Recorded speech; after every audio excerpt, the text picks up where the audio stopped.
जय श्री राधे कृष्णा। हमारे YouTube channel में आप सभी का स्वागत है। हम अपने YouTube चैनल में माता बहनों एवं सभी भाई बंधुओं का स्वागत करते हैं।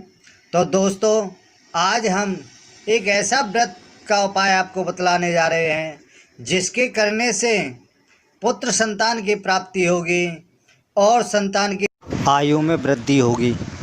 वह व्रत कौन सा है तथा किस प्रकार किया जाता है और यह किस दिन करना चाहिए, इसका शुभ समय क्या है, वह सभी हम आपको बतलाएं। उससे पहले जो भी नए सदस्य हमारे इस वीडियो को देख रहे हैं तो कृपया उनसे अनुरोध है, मेरे चैनल को सब्सक्राइब करें, लाइक करें तथा शेयर भी करें और बगल में लगा घंटी का बटन दबाना ना भूलें, जिससे हम जो भी नई वीडियो बनाएं उन सभी का नोटिफिकेशन आपके पास में पहुंचे। तो दोस्तों, आइए अब हम जानते हैं जिउतिया व्रत के बारे में। जो यह व्रत पूर्वी उत्तर प्रदेश, बंगाल, झारखंड, महाराष्ट्र इत्यादि जगह पर बड़ी धूमधाम से मनाया जाता है। तो दोस्तों, यह व्रत वंश वृद्धि व संतान की लंबी आयु के लिए महिलाएं आश्विन कृष्ण पक्ष अष्टमी तिथि को जिउतिया यानी जिउतिया कहते हैं, जीमूत बहन का व्रत होता है। महिलाएं इस बार इस जिउतिया व्रत को 10 सितंबर को रखेंगी। 24 घंटे के इस व्रत में निर्जला और निराहार रहना पड़ता है। सनातन धर्मावलंबियों में इस व्रत का बहुत ही खास महत्व है और यह व्रत आश्विन कृष्ण पक्ष अष्टमी तिथि को रखा जाता है। इस साल आश्विन कृष्ण पक्ष की अष्टमी तिथि 9 सितंबर की रात में 9:46 पर प्रारंभ होगी और 10 सितंबर की रात 10:47 तक रहेगी। 10 सितंबर को अष्टमी में चंद्रोदय का अभाव है। इसी दिन जिउतिया व्रत का पर्व मनाया जाता है। इस व्रत के एक दिन पहले से ही सप्तमी तिथि को 9 सितंबर की रात महिलाएं नहाए खाए करेंगी। गंगा सहित अन्य पवित्र नदियों में आप स्नान कर सकती हैं।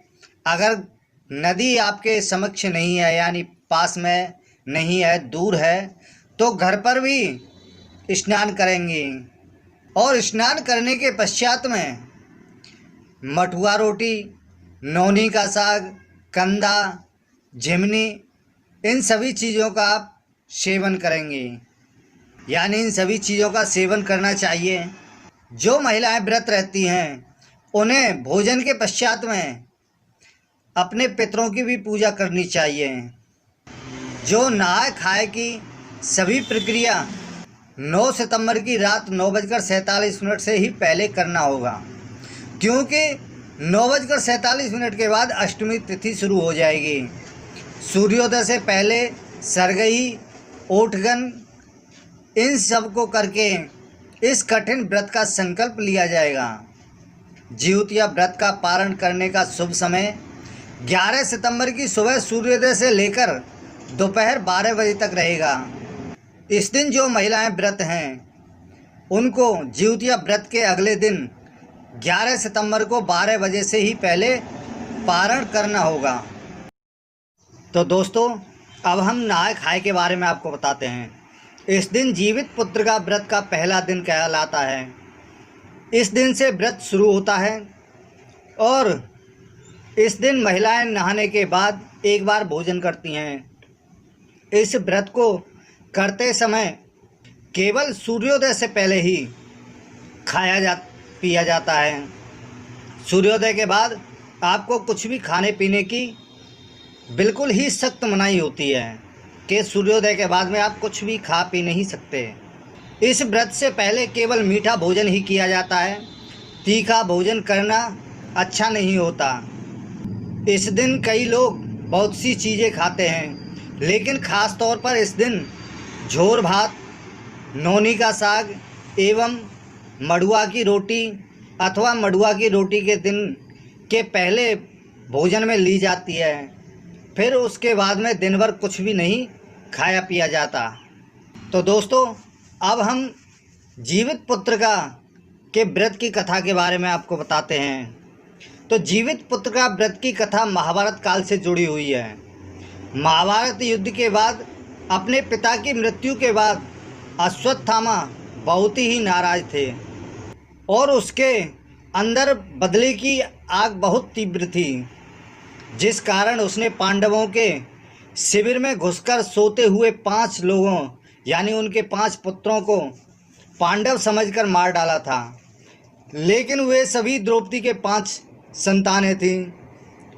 उसके इस अपराध के कारण उस अश्वत्थामा को अर्जुन ने बंदी बना लिया और उसकी दिव्य मणि छीन ली, जिसके फलस्वरूप अश्वत्थामा ने उत्तरा की अजन्मी संतान को गर्भ में मारने के लिए ब्रह्मास्त्र का उपयोग किया था, जिसे निष्फल करना नामुमकिन था।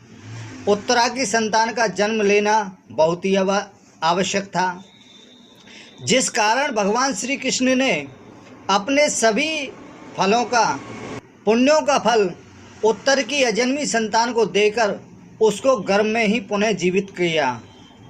गर्भ में मरकर जीवित होने के कारण उसका नाम जीवित पुत्रिका रखा गया और आगे जाकर यही राजा परीक्षित बना। तब से ही इस व्रत को किया जाता है। तो दोस्तों, जो भी स्त्रियां इस व्रत को करती हैं उनको पुत्र संतान की उत्पत्ति होती है और जिनके संतान है उनके संतान की आयु में वृद्धि होती है। तो दोस्तों, आज हमने जीवित पुत्रिका के व्रत के कथा के बारे में आपको बतलाया है। यह वीडियो आपको कैसा लगा? हमें उम्मीद है अच्छा लगा होगा। तो इसी के साथ ही जय श्री राधे कृष्णा।